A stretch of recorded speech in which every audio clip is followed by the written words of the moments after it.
आज हम बात करेंगे सितंबर की राशियों को लेकर कि आखिर आपका ये पूरा महीना कैसा जाने वाला है, क्योंकि इस महीने में बहुत सारे चेंजेस हैं, बहुत सारे बदलाव होने हैं। शारदीय नवरात्रि भी इसी महीने में है।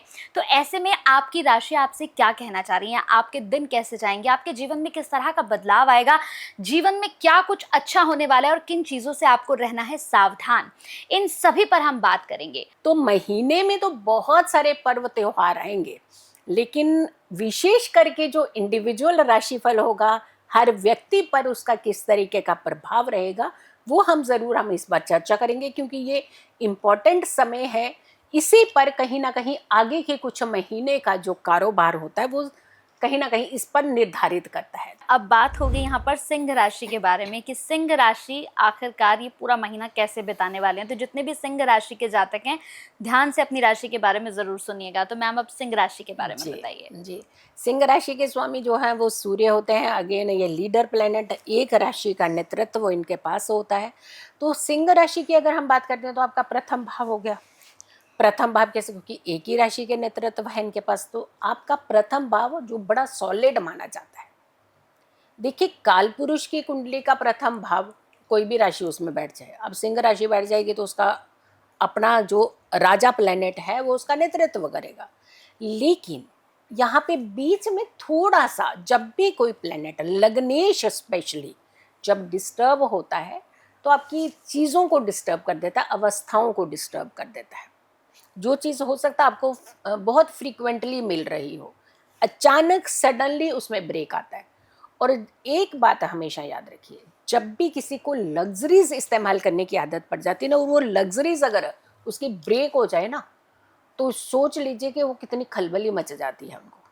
अब जैसे आजकल मोबाइल ने बड़ा ज़्यादा अपना एक एस्पेक्ट सबके ऊपर, थोड़ी देर के लिए छीन लीजिए किसी का मोबाइल, देखिए उसको खाना नहीं खाएगा लेकिन मोबाइल चाहिए उसको।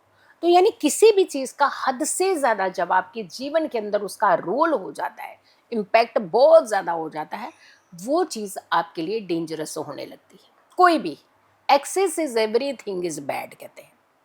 कोई भी चीज़ एक्सट्रीम होती है वो डेंजरस होती है। तो सूर्य की अगर हम बात करें हैं तो 16 सितंबर तक सिंह राशि में रहेंगे, उसके बाद कन्या राशि में रहेंगे, यानी आपकी राशि का प्रथम और द्वितीय भाव।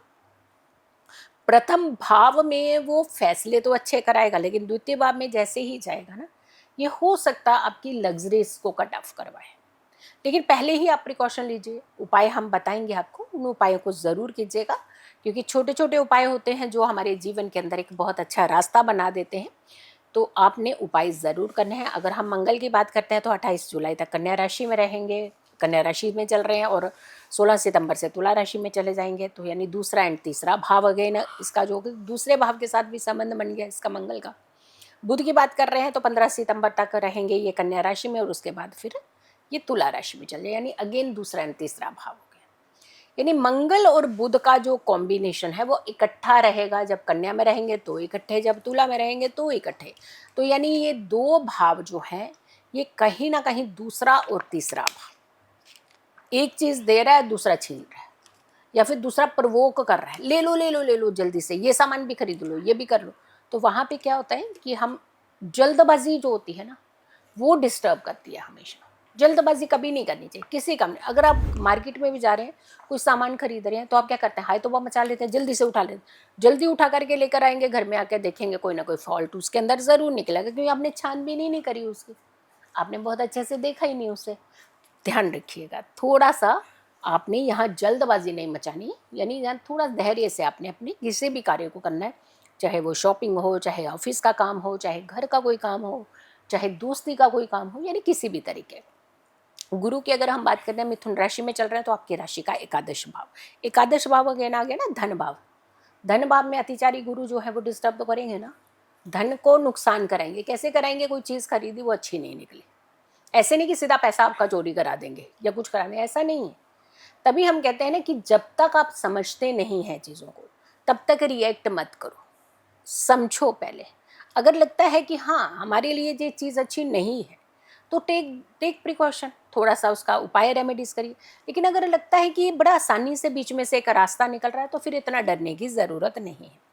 शुक्र 13 सितंबर तक कर्क राशि में रहेंगे, 14 सितंबर से सिंह राशि में रहेंगे, और ये आपकी राशि का 12वां भाव और फिर आपकी राशि, यानी जब सिंह में रहेंगे तो आपको पता है आपकी प्रथम भाव को करेंगे इंडिकेट। तो यहाँ पे थोड़ा सा आपको भी संभलना है। शनि के अगर हम 12वां भाव में, थोड़ा सा ये अच्छा नहीं होता। 12वें भाव का जो शुक्र है वो कहीं ना कहीं आपका धन का नुकसान करता है। मे बी आपको हॉस्पिटल के ज़्यादा चक्कर लगवा दे। इस पर कोई भी बीमारी नहीं निकलेगी, लेकिन ऐसे लगेगा कि बार बार हॉस्पिटल जा रहे हैं।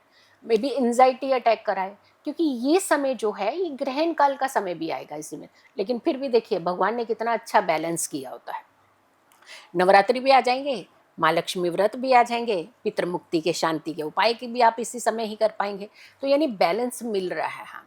हम एक चीज़ बस नेगेटिव बैठा, अरे ग्रहण हो गया तो पता नहीं क्या हो जाएगा, लेकिन वहीं पे दूसरी तरफ देखिए ना, शारदीय नवरात्रि भी तो है, माँ की भक्ति का भी तो समय आ जाएगा। तो ये डरना नहीं है, डरना नहीं है, प्रिकॉशन लेना है। शनि की बात करते हैं, आपकी राशि से अष्टम भाव का शनि जो होता है वो अच्छा माना जाता है। आयु देते हैं कुछ ग्रह, लेते नहीं है। अगर चोट भी लग रही है, कोई प्रॉब्लम भी हो रही है, तो उसमें से भी रास्ता निकालेंगे वो। राहु की बात करते हैं, कुंभ राशि में चल रहे हैं, आपकी राशि का सप्तम भाव होगा, यहाँ थोड़ा सा गुमराह हो सकते हैं रिलेशनशिप को लेकर के। स्पेशली हम अगर कहें, जो ज़्यादातर होता है ना एक्स्ट्रा मैरिटल अफेयर्स में पड़ जाते हैं, हम उन्हें थोड़ा सा इस समय सचेत करेंगे कि अपनी पारिवारिक स्थितियों को हमें नहीं भूलना चाहिए। सबसे पहले हमें अपनी पारिवारिक स्थितियों को देखना चाहिए। इच्छाएं तो अनगिनत होती हैं, अनलिमिटेड होती हैं, लेकिन कई बार सिर्फ इच्छाएं नहीं देखी जाती हैं, हर चीज़ देखी जाती है। तो इसीलिए हम ज़रूर कहेंगे कि आप अपने पारिवारिक स्थितियों की तरफ ध्यान ज़्यादा दीजिएगा इस बार।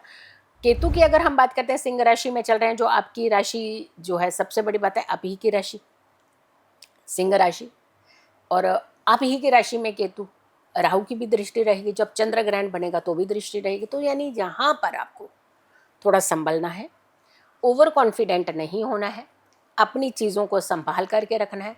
अगर आप उच्च पद पर हैं, ओहदे पे हैं, अच्छे ओहदे पे हैं, तो ज़्यादा ही प्रिकॉशन लेने की ज़रूरत है। ग्रहण वहाँ नहीं पता चले ग्रहण आपकी कुर्सी पे लग गया, तो ध्यान रखिएगा। कई बार गुमान जो होता है ना, अहंकार जो होता है ना, वो हमारे अस्तित्व को छीन लेता है, और अहंकार तो आपको मालूम है कभी रह नहीं सकता किसी का। तो यहाँ पर जो है ठीक है, वो ऊपर वाले की दुआ समझिए कि भगवान ने हमें बहुत कुछ दिया है, लेकिन उसका मिसयूज़ क्यों करना। मिसयूज़ करेंगे तो गड़बड़ होनी है आपके साथ। तो आप ध्यान रखिएगा, इसीलिए हम आपको बोल रहे हैं, क्योंकि राजसी राशि है, कहना नहीं मानती है। ओवर कॉन्फिडेंट होकर के अरे हमारा कौन बिगाड़ लेता है, पता नहीं होता ना, हाथी को भी कभी कई बार चींटी ढेर कर देती है।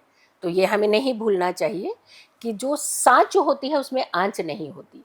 उपाय की अगर हम बात करते हैं, तो गुड़ आपने एक डेली गुड़ लेना है, और अपने सिर के ऊपर से एंटी क्लॉकवाइज वार करके हर रविवार को, संडे के दिन, इसे आपने खुले मैदान में कहीं फेंक देना है। अब आप ये सोचेंगे कि गुड़ ने मुझे ठीक कर देना, बाकी मैं अपना ओवर कॉन्फिडेंस बना करके रखूंगा। गुड़ आपको ये कह रहा है कि ओवर कॉन्फिडेंस में मत आइएगा, वो आपको एक सही फैसला लेने की तरफ अग्रसर करेगा। लेकिन जिद्दी होकर के, स्टबन होकर के अगर आप कोई फैसला ले रहे हैं, तो उसमें गुड़ क्या कर लेगा, उसमें तो भगवान भी कुछ नहीं कर पाएगा।